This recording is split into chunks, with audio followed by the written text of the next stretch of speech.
Morning mga bossing, ito. Papakita ko lang sana yung nabili kong Motol na scooter oil, engine oil. So, yung binili ko sa Shopee, parang nagduda na ako. Una pa lang. Parang fake.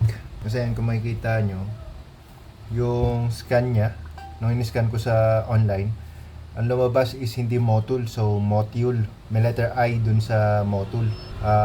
Tapos kung mapapansin nyo, ito yung lock niya. Yan, yung lock niya. Ito naman yung lock nito. May gap. Tapos, yung print niya sa likod, ito yung original. Yung print niya sa likod, malinaw na malinaw yung Thailand characters. Ito naman sa kabila, medyo malabo yung print niya. Medyo malabo.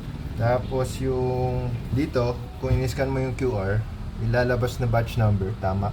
Batch number dito, ayan. Yung batch number na yan, tugma dun sa site.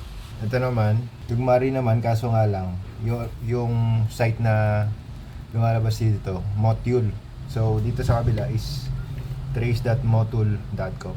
Isa pa pala, ito yung original, ito yung pege. So, pagka inalog-alog mo siya, mas mararamdaman mo talaga medyo mabigat to. Ito naman parang tubig. Ito yung original. Wala ka halos marinig. Ito naman, parang tubig yung inaalog mo eh. Ayan. Sharing lang.